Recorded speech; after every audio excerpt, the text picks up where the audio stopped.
현대의 학자인 울프람은 세 가지 숫자를 읽을 수 있고 언제 무슨 숫자를 읽었는지에 따라 6개의 간단한 규칙에 맞춰 다른 위치에 적힌 숫자를 읽거나 쓴 기계 장치 정도의 극히 간단한 기계라도 아주 좋은 예시라는 점을 밝히기도 했다. 이런 식의 간단한 기계를 튜링 기계라고 하는데, 특히 울프람의 예시와 같은 형태는 굉장히 다양한 형태로 활용할 수 있어서 이런 경우를 범용 튜링 기계라고 한다. 튜링은 논문에서 이런 정도의 아주 간단한 기계가 할 수 있는 작업으로 여러 가지 복잡한 계산이나 자료 처리 작업의 표현 역시 할 수 있다는 생각의 예시를 생생히 보여주었다. 즉, 대단히 복잡하고 어려운 작업처럼 보이는 온갖 다양한 일들을 그 작업을 세세하게 쪼개고 쪼개어 간단한 단위로 산산히 분해해서 늘어놓은 후에 범용 튜링 기계같이 아주 간단한 장치가 할 수 있는 작업의 모임으로 처리하는 것이 가능한 경우가 많다는 이야기다. 이러한 생각은 바로 현대의 컴퓨터와 디지털 기기가 가능하다는 길을 보여준 것이다. 3차원 그래픽을 보여주고 복잡한 인터넷 통신과 동영상 코덱 처리를 수행하고 스프레드시트 프로그램으로 다양한 계산 결과와 그래프를 만드는 온갖 복잡한 일들은 결국 0과 1이라는 정보를 조작하는 아주 단순한 작업의 모임으로 분해해서 수행할 수 있다는 것이다. 그리고 그런 단순한 작업을 아주 많이 빠르게 수행할 수 있는 장치가 바로 현대의 컴퓨터다. 이렇게 보면 세상의 모든 컴퓨터들은 1936년 당시 20대 초반 앨런 튜링이 떠올린 그 범용 튜링 기계를 모방해 만든 단순하고 간단한 기계인 셈이다. 다만 그 처리 용량이 무척 크고 그 속도가 대단히 빠를 뿐이다.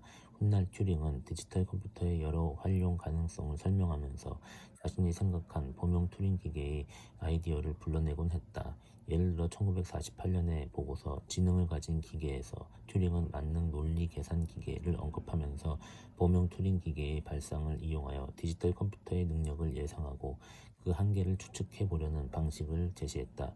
한 발 더 나아가면 범용 튜링 기계라는 것은 사람의 지식 중에서 가장 깔끔하고 가장 잘 정리된 지식이라는 수학의 논리를 아주 단순한 처리를 반복하는 기계 장치로 표현할 수 있다는 데에 힘을 실는 생각이기도 하다.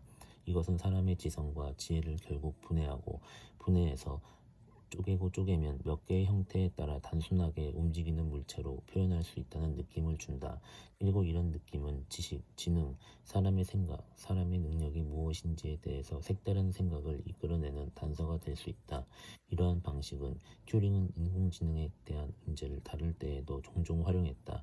1939년 2차 세계대전이 발발한 이후 튜링은 영국군을 위해 독일군의 암호를 해독하는 작업에 참여했다. 튜링은 쏟아져 들어오는 독일군의 암호문을 다양한 방식으로 조직적으로 분석하고 처리해서 일정한 규칙을 찾아내고 그 규칙을 바탕으로 암호를 푸는 작업에 공헌했다. 지능을 가진 기계 보고서에서 튜링은 인공지능의 활용 용도를 두고 체스, 포커 등의 게임, 언어 학습, 언어 번역 등과 함께 암호 해독도 예시로 제시했는데, 하필 암호 해독을 예시로 꼽은 것은 아마 이때의 경험이 크게 작용했기 때문인 듯 싶다.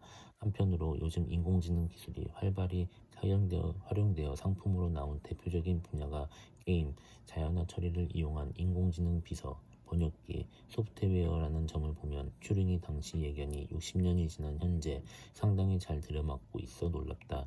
튜링은 전쟁 중 암호 해독에 필요한 작업을 자동으로 빠르게 수행하기 위해 개발된 기계 장치를 활용하고 개조하는 일에도 적극적으로 참여했다. 극적으로 과장된 잡지 기사 등을 보면 이때 튜링이 콜로서스라는 세계 최초의 컴퓨터를 개발해서 독일군의 애니그마 암호 체계를 풀었다는 식으로 설명하는 경우도 있는데, 그렇다기보다는 튜링은 암호 해독 작업에 참여했던 많은 뛰어난 학자 중 한 명이었으며 그 모든 일의 주역이었다기보다는 그 중에서 자동으로 암호 분석을 하는 기계를 활용하는데 열심이었던 한 대원으로 보는 것이 옳을 것이다.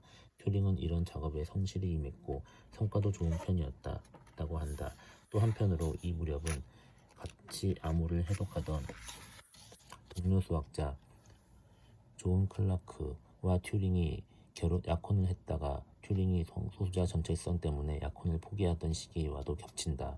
전쟁 이후 튜링은 실제 컴퓨터를 개발하는 작업에 참여하거나 컴퓨터를 만들고 컴퓨터에게 다양한 작업을 시키게 하는 방법에 대한 연구에 뛰어들었다. 그리고 그 외에도 여러 가지 분야의 연구를 수행해 나갔다. 예를 들어 초기 컴퓨터 중 하나인 영국의 에이스를 개발하는 데 참여하기도 했고, 생물이 어떻게 다양한 무늬를 갖는지에 대해 그 과정을 수학과 이론적인 추측으로 설명하는 논문을 쓰기도 했다. 그렇지만 이 시기 앨런 튜링의 연구 결과 중에 가장 널리 알려진 것이라면 역시 1950년에 발표한 계산 기계와 지능이라는 논문이다. 짐 알칼릴리 교수는 앨런 튜링 암호 해독가의 유산이라는 강연에서 이 논문이야말로 현대의 인공지능에 대한 생각에 시동을 건 업적이라고 지목했다. 이 논문에서 튜링은 최근에 더욱더 인기를 끌고 있는 생각인 튜링 테스트라는 발상을 제시하기도 했다. 튜링 테스트는 과연 기계가 지능을 갖고 있는지 아닌지 시험해 볼 수 있는 방법으로 앨런 튜링이 논문에서 제안한 것이다. 튜링은 기계의 지능, 인공지능에 대해서 토론할 때 지능이 무엇인지 그 말의 뜻을 명확히 설명해 하거나 정해놓기가 어렵다는 점이 커다란 문제라는 것을 간파했다.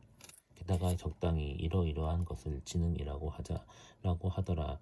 또 다른 사람들이 다들 거기에 동의하는 기준이 되는 것은 쉽지 않다. 튜링 테스트라는 생각의 멋진 점은 바로 이 문제를 피해가는 재미난 수법을 제시했다는 것이다. 튜링 테스트에서는 지능이 과연 무엇이나에 대한 문제는 잠시 놓는다.